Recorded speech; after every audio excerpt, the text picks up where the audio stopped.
Vous savez c'est quoi le problème des jeux de société? Il faut des gens en physique pour y jouer. Et si je vous disais qu'il existe un moyen de jouer à des jeux de société en ligne avec vos amis? On va commencer par la base. Qu'est-ce que c'est Tabletop Simulator? Et d'ailleurs, pour le reste de la vidéo, je vais le raccourcir en TTS parce que sinon ce sera beaucoup trop long. Donc TTS est un moteur qui permet de jouer à des jeux de société. J'insiste sur le fait que ce soit un moteur et pas un jeu à part entière, parce qu'il y a une différence cruciale. Mais je suis sûr que vous êtes en train de vous demander qu'est-ce que c'est la différence cruciale entre un moteur et un jeu. Je trouve que c'est un point important à noter parce qu'en fait, vous n'allez pas vous retrouver devant un jeu fini et poli, mais plutôt devant quelque chose qui va être plus flexible. TTS du coup propose des DLC payants qui sont des jeux officiels et des mods fournis par la communauté dans le Steam Workshop. La grosse différence entre les deux, c'est que les DLC officiels ont en général les droits de jeu et ont des assets de meilleure qualité, et que les mods workshop, c'est, comme j'ai dit tout à l'heure, fait par des fans. Sauf que c'est pas forcément vrai, hein. Les mods du workshop, des fois, peuvent être vraiment très qualitatifs, et sont des fois proposés directement par les marques, mais on en reviendra un petit peu plus tard là-dessus. L'intérêt des jeux en workshop, en plus de trouver des licences qu'il n'y a pas forcément en DLC, c'est aussi de pouvoir jouer à des jeux qui sont plus en production, qui sont plus imprimés, ou qui coûtent trop cher en physique, parce que maintenant, ils sont collector. Ça, c'est pour la partie technique, mais dans les faits, ça fait que vous payez juste Tabletop Simulator. Ensuite, tout le reste peut être gratuit ou vous pouvez racheter des modules en DLC. Et le tout peut être joué en ligne avec vos amis. Le jeu a un système de lobby, mais aussi de room privé et de room public. Ça fait que vous pouvez faire des bonnes soirées board game avec vos amis. D'ailleurs, je fais une toute petite parenthèse, mais sur mon Discord, on organise toutes les semaines des sessions Tabletop Simulator. Donc si vous connaissez personne mais que vous voulez quand même jouer à TTS, venez sur le Discord nous faire un petit coucou, dire que ça vous intéresse, et on en parlera ensemble. On va passer sur le PC et je vais vous montrer un petit peu ce que le soft a dans le ventre. Ok, vu qu'on est là, je vais vous recommander en tout premier lieu de faire le tutoriel sur ce petit icône d'ampoule. Il dure 5 minutes, il va vous expliquer des contrôles de base que je vais répéter plus tard dans la vidéo. On va commencer par créer une salle. Pour créer une salle, vous allez sur Create et à partir de là, vous avez plusieurs options. Vous avez single player pour jouer en solo, vous avez multiplayer qui vous permet déjà de changer le nom de votre serveur, de faire un serveur public, ce que je vous recommande pas forcément, de faire un serveur pour vos amis, donc pour vos amis Steam, de faire un serveur sur invitation, de mettre un mot de passe sur votre serveur et de sélectionner le nombre max de joueurs dans votre serveur. La dernière option, elle s'appelle Hot Seat et c'est une option en fait qui vous permet de jouer en local, donc en physique, à vos jeux Tabletop Simulator avec une autre personne. En gros, vous échangez de place à chaque fois. On va charger une partie en solo pour que je vous montre un peu comment ça marche. Hop, single player.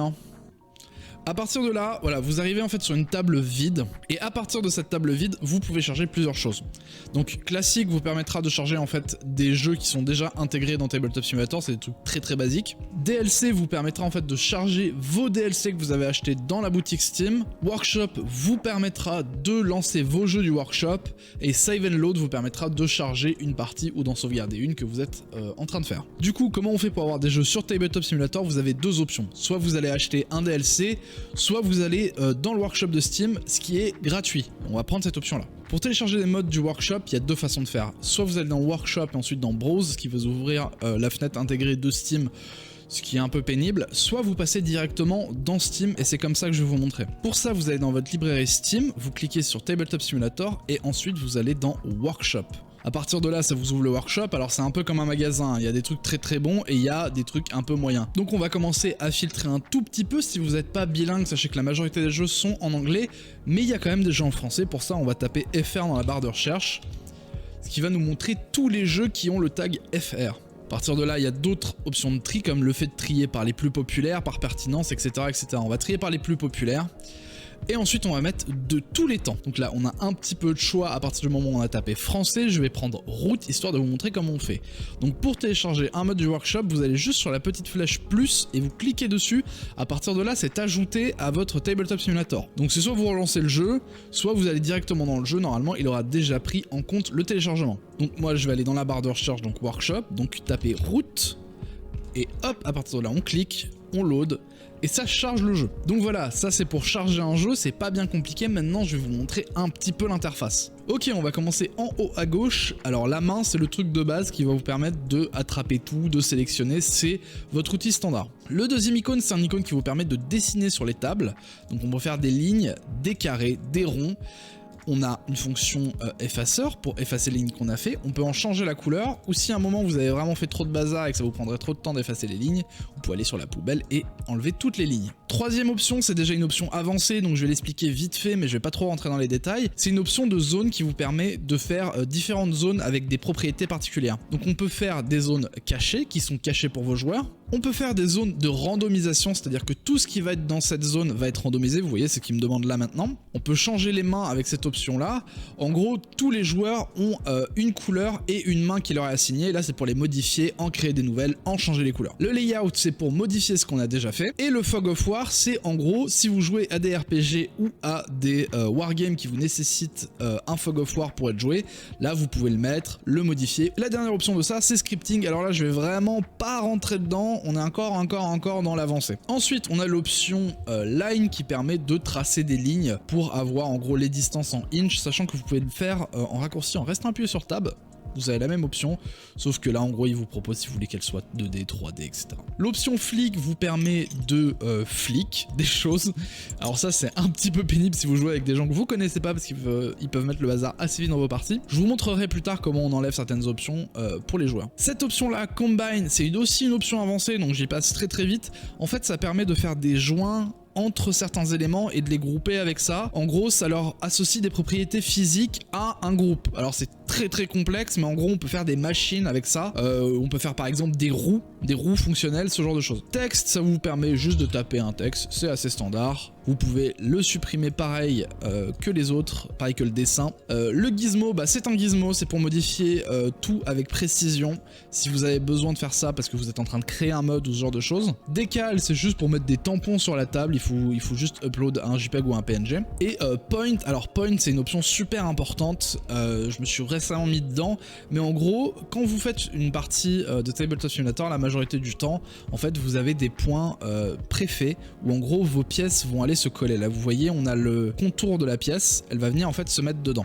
Et en fait vous pouvez les modifier et en créer d'autres. Par exemple si je veux pour une raison ou une autre qu'il y ait un point ici et que mes pièces viennent s'accrocher là, je peux le créer pour qu'en gros les pièces viennent se coller. Ensuite à partir de là on peut le modifier si c'est des cartes ou ce genre de choses. Donc ça c'est une option super importante, c'est très intéressant et ça peut permettre de vraiment grandement augmenter la qualité d'une partie. Voilà pour les icônes à gauche, sachez que tous ces icônes sont sélectionnables avec F1 de F1 à F9 en fait exactement. Ensuite on va passer sur les icônes en haut. Alors vous pouvez revenir en arrière, c'est basé sur le temps, vous pouvez modifier le nombre de secondes. Ce que je vous conseille pas forcément de faire quand vous jouez à un jeu qui est scripté, en général ça casse les scripts. Ensuite game, on l'a vu tout à l'heure, c'est l'option qui permet en fait de sauvegarder et de charger des jeux. Object, alors ça c'est tout ce qui permet de charger des objets supplémentaires. Donc on peut charger des paquets de cartes, des boards en plus, des dés, on peut charger d'autres tables différentes et background vous permet en gros de charger des fonds différents. Donc là on est dans une cathédrale et c'est des fichiers au format DRI.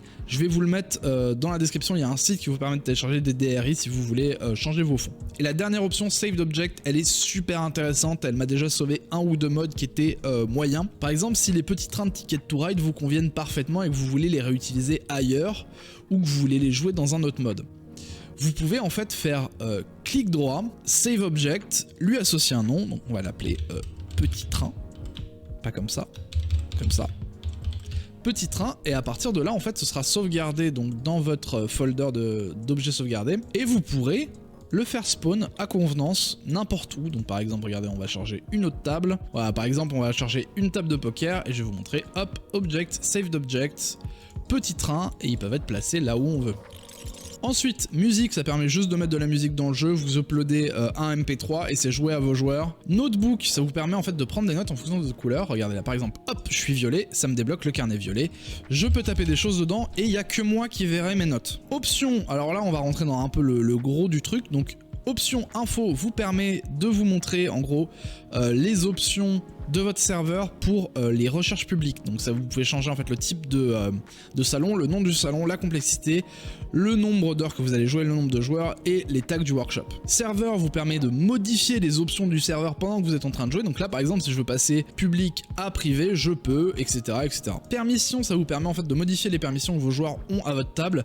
Je vous recommande de décocher l'option table flip, comme ça ils peuvent pas retourner à la table, d'enlever l'option aussi musique et d'enlever l'option flicking, à moins que vous en ayez besoin dans un jeu. Grid, alors grid, je vais pas en parler trop, mais en gros si vous faites des RPG ou des wargames qui nécessitent une grille hexagonale, c'est ici qu'il faudra aller pour la modifier. Lighting, alors lighting, je vais en parler parce que ça peut être très bien. Il y a des fois des modes qui sont très sombres, donc Light Intensity vous permet en fait de changer la lumière globale, vous permet aussi de changer la couleur de la lumière. Ambient Intensity va vous permettre de changer la lumière qui vient de l'extérieur vers le plateau, et vous pouvez d'ailleurs la mettre en dégradé, en gradient, si vous voulez en gros qu'elle soit plus sombre sur les côtés et plus claire au milieu. Vous pouvez changer les types de gradient. Reflection Intensity, c'est pour changer par exemple quand vous avez des matériaux réfléchissants, genre des dés en métal ou des figurines en métal, vous pouvez changer l'intensité. Et là vous pouvez appliquer en fait un LUT, donc un outil d'étalonnage, à un mode de TTS. Physique, c'est pour modifier tout ce qui est physique, je vous recommande de pas y toucher. Hand, c'est pour modifier tout ce qui est les mains, celles de base sont très bien, pareil, je vous recommande pas forcément d'y toucher. Turn, alors turn c'est super pratique, on a récemment commencé à un petit peu explorer avec ça. C'est pour ajouter un contour de tour, donc pour que vos joueurs quand ils ont fini, ils cliquent dessus et que la personne suivante dans la liste ait un ping qui lui dit « Hey, c'est à ton tour, joue ton tour ». Et il y a une option d'ailleurs, Disable Interaction, qui vous permet en fait de faire en sorte que les joueurs dont ce n'est pas le tour ne puissent pas interagir avec la table. Ça peut être pratique si vous jouez en public par exemple. Et la dernière option, Game Key, alors là c'est uniquement pour modifier des options dans le mode, mais il faut un niveau de script, donc j'en parle pas. Modding, pareil, on va pas en parler parce que c'est très avancé et c'est un autre sujet. Bon, Flip vous permet de flip la table, je vais pas le faire là. Menu, c'est le même menu que vous avez sur le menu principal du jeu. Ça, c'est pour modifier la hauteur en fait à laquelle vous portez des choses. Donc, par exemple, si je le mets au minimum, les choses que je porte vont être très basses.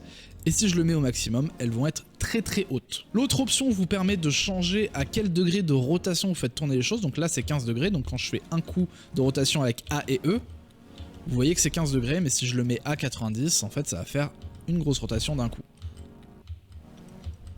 Voilà, ça c'est pour l'interface. Maintenant on va parler raccourcis utiles que j'utilise assez souvent. Déjà, sachez que Tabletop Simulator utilise globalement les mêmes raccourcis que Windows, donc vous avez le CTRL-C, CTRL-V pour copier-coller quelque chose, vous avez le CTRL-Z pour undo, vous avez la sélection boîte comme sur Windows, donc ça c'est les raccourcis standards. On va parler des raccourcis qui sont utiles, et ça c'est dans le tuto, donc faites le tuto, mais j'en parle quand même. Pour tirer une carte d'un paquet, vous sélectionnez le paquet, vous tirez vite. Pour prendre un paquet entier, vous restez appuyé en clic et ensuite vous pouvez le déplacer, ça va vous le soulever.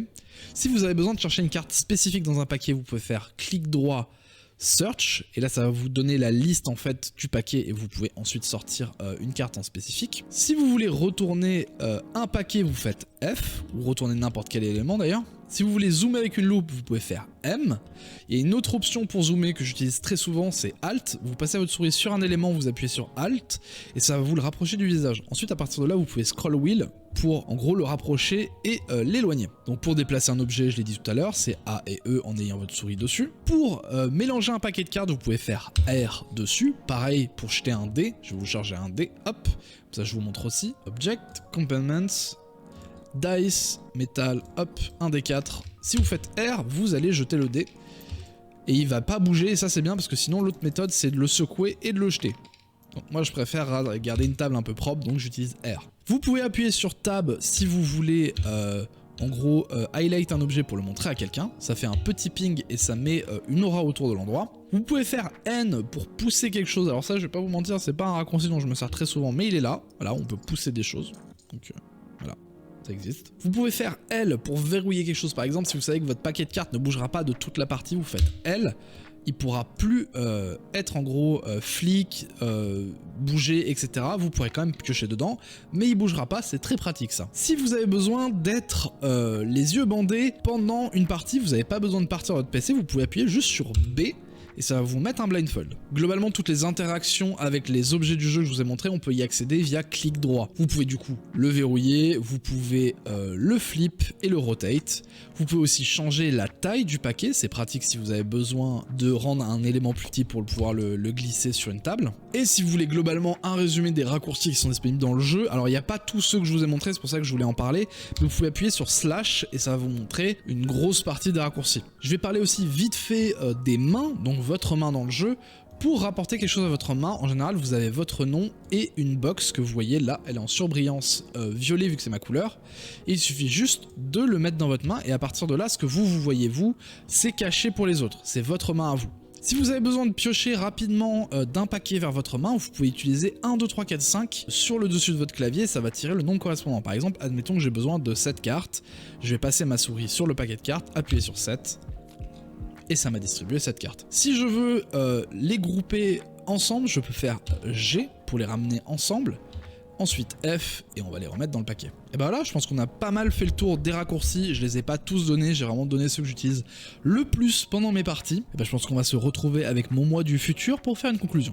Bon, vous avez vu, c'est un moteur plutôt puissant qui permet de faire pas mal de choses. On va aborder un point par contre qui, je pense, va en faire souffler certains et certaines, mais c'est la question de la légalité. Bah ouais, jouer à plein de jeux gratuitement, au final, est-ce que ça s'apparente pas à une forme de piratage? Alors je vais vous donner des exemples diamétralement opposés pour que vous puissiez vous faire votre propre avis là-dessus. On va commencer par Game Workshop, et si vous connaissez un petit peu les loustiques, vous savez qu'on va se marrer. La communauté Tabletop Simulator avait scanné du coup des unités pour différents jeux Game Workshop. Vous vous doutez qu'ils ont envoyé un cease and desist pour que ça s'arrête. Là-dessus, je vais pas critiquer, c'est leur IP, c'est absolument leur droit. C'est juste que c'est dommage pour un jeu qui est aussi cher et qui est si difficile à rentrer dedans qu'il n'y ait pas une forme d'accès gratuit au minimum de phase de test pour pouvoir essayer les jeux avant de les acheter. Et essayer avant d'acheter, c'est toujours du côté du consommateur, et moi, je suis du côté du consommateur. Certaines grosses boîtes savent aussi très bien que l'expérience qu'on aura sur Tabletop Simulator ne sera jamais la même qu'en physique sur une table avec les composants et des gens autour, et du coup, ils s'en fichent un petit peu. Ça leur fait aussi un petit peu de pub. Et il y a certaines boîtes qui ont même mis leur jeu directement sur TTS, donc en faisant un mode professionnel, j'en parlais au tout début de la vidéo, pour présenter un prototype en fait de jeu qui est sur Kickstarter pour qu'on puisse l'essayer, pour qu'on puisse derrière le backer sur Kickstarter. Et ça, je trouve ça super bien. Outil de promotion, avant-première, voire démo, ça peut aussi être ça, Tabletop Simulator. Et après, rien ne vous empêche de toute façon de soutenir le développeur du board game en achetant leur jeu. J'ai joué à un nombre de trucs sur Tabletop Simulator que j'ai en physique.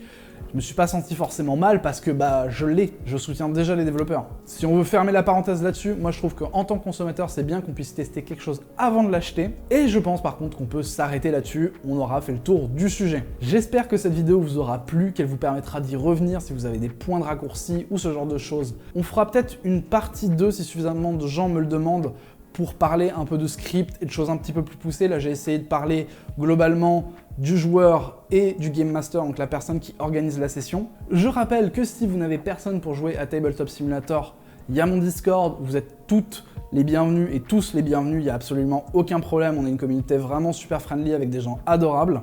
Et si vous voulez pas rater les prochaines vidéos, n'hésitez pas à vous abonner. Moi, je vous fais des gros bisous et je vous remercie encore une fois d'avoir regardé cette vidéo, ça me fait vraiment plaisir. Et je vous dis à une prochaine.